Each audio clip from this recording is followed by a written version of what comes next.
ये कहानी किसी एक अरबपति की नहीं है, ये कहानी एक ऐसे सिस्टम की जिसने कुछ लोगों को भगवान बना दिया और बाकी को गुलाम।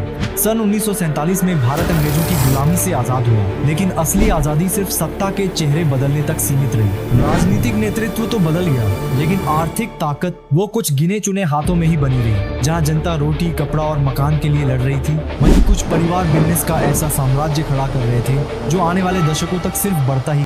नेहरू युग में शुरू हुआ ये खेल था लाइसेंस राज का। सरकार तय करती थी कि किसे क्या बनाने का हक है, और ये हक मिलता था सिर्फ खास लोगों को। धीरू भाई अंबानी के बारे में कहा जाता है कि वो यमन में पेट्रोल पंप पर काम करते थे, फिर वो भारत लौटे और धंधा शुरू किया और देश के सबसे बड़े उद्योगपति बन गए। लेकिन इस कहानी में वो हिस्सा कभी नहीं बताया जाता जहां उन्हें लाइसेंस और कोटा सीधा ऊपर से मिलता था। उनके लिए नियम बदले जाते थे, कंपनियों के रजिस्ट्रेशन नियमों को मोड़ा जाता था। सन 1977 में उन्होंने अपनी कंपनी रिलायंस को पब्लिक किया और तब से लेकर आज तक उन्होंने बाजार में खेल का नियम ही बदल दिया। कांग्रेस के नेताओं से उनकी करीबी, फेवर में पॉलिसी बदलाव और विरोधियों को कुचलना, यही थी उनकी छिपी ताकत। धीरू भाई ने भारतीय बिजनेस को नया आकार दिया, लेकिन साथ ही एक नया सिस्टम भी बनाया। सिस्टम से सेटिंग वाला रास्ता। बाजार में उतरना एक बात होती है, बाजार को निकल जाना दूसरी बात। रिलायंस जियो जब 2016 में लॉन्च हुआ तो शुरुआत में मुफ्त इंटरनेट और कॉल्स दिए गए। लोग खुश हो गए, लेकिन असली खेल शुरू हुआ तब जब बाकी कंपनियां धीरे धीरे घुटने टेकने लगी। वोडाफोन आइडिया कर्ज में डूब गई, बीएसएनएल को कमजोर कर दिया गया, एयरटेल को भारी नुकसान सहना पड़ा। अब जियो अकेला खिलाड़ी बचा, कीमतें वही तय करता है। इसे कहते हैं मोनोपोली गेम। इसी तरह अदानी ग्रुप, भारत के 13 में से 7 मेजर पोर्ट्स इनके पास हैं, 6 एयरपोर्ट्स इनके अधीन हैं। बिजली, गैस, डेटा सेंटर, सीमेंट, पानी, हर सेक्टर में ये मौजूद है। ये सब सिर्फ मार्केट स्ट्रेटेजी नहीं, policy plus proximity to power का रिटर्न है। 2014 के बाद भारत में कई पब्लिक सेक्टर संपत्तियां प्राइवेट हाथों में जाने लगी। एयरपोर्ट्स का निजीकरण, रेलवे स्टेशनों का पीपीपी मॉडल, कोल इंडिया की खदानों का निजी ठेका, तेल रिफाइनरी और गैस फील्ड्स के लाइसेंस। और हैरानी की बात यह है कि हर बड़ी डील में वही 2 से 3 कंपनियां सामने आई। क्या ये संयोग था या फिर एक पूर्व निर्धारित योजना जहां सरकार खुद अरबपतियों के लिए रास्ते बना रही थी? जो सेक्टर पहले पब्लिक प्रॉपर्टी थे, वो अब कुछ अमीरों की पर्सनल फैक्ट्रीज बन गए। आपने देखा होगा कि न्यूज अब विकास पर नहीं बल्कि हिंदू, मुस्लिम, मंदिर, मस्जिद, चुनाव और सनसनी पर बात करता है।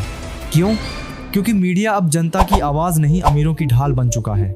बड़े बड़े मीडिया हाउस में इन अरबपतियों की हिस्सेदारी है, जैसे कि नेटवर्क 18 में रिलायंस ग्रुप, एनडीटीवी में अदानी ग्रुप और जी टाइम्स, एबीपी, सभी के विज्ञापन के बजट इन्हीं से आते हैं।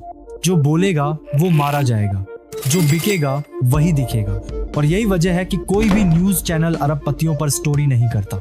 अरबपति टैक्स नहीं चुकाते, वो टैक्स से बचाते हैं, और वो भी लीगल तरीके से।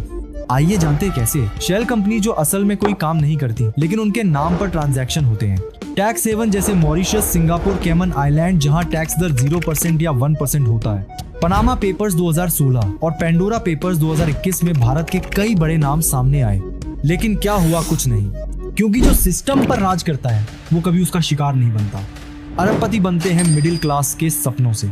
एजुकेशन लोन लेकर बच्चे नीट की कोचिंग करते हैं। जॉब मिलने के बाद 25 से 30 साल ईएमआई भरते हैं। क्रेडिट कार्ड, पर्सनल लोन और खर्चों का ऐसा जाल बिछता है कि एक आम इंसान पूरी जिंदगी सिर्फ जूझता रहता है। और उसी समय बड़े बड़े व्यापारी बिना टैक्स के अरबों का फायदा कमाते हैं। आप मेहनत करते हैं, वो सिस्टम चलाते हैं। भारत में कई घोटाले हुए, 2G scam, Colgate, bank NPA fraud, PNB scam, DHFL scam. लेकिन क्या आपने कभी किसी टॉप अरबपति को जेल में देखा? सिस्टम इतना मजबूत नहीं है जितना लगता है, बल्कि इतना बिका हुआ है जितना दिखाया नहीं जाता। कभी सीबीआई रोक दी जाती है, कभी ईडी का केस फाइल ही नहीं होता, कभी कोर्ट में केस सालों तक चलता है। आप इस कहानी का हिस्सा हैं, लेकिन अब इसे बदलने की ताकत भी आपके हाथ में है। आंखें खोलिए और ब्लाइंड सपोर्ट बंद करिए। जागरूक होइए, सवाल पूछिए, लोकल प्रोडक्ट्स को सपोर्ट करिए, पैसे और मार्केट के खेल को समझिए। शेयर मार्केट में निवेश से पहले रिसर्च करिए। वोट डालिए सोच समझकर, न कि इमोशन से, क्योंकि अरबपति सिर्फ पैसा नहीं, आपकी चुप्पी से भी ताकतवर बनते हैं। ये कहानी अभी खत्म नहीं हुई, ये तो बस एक शुरुआत है।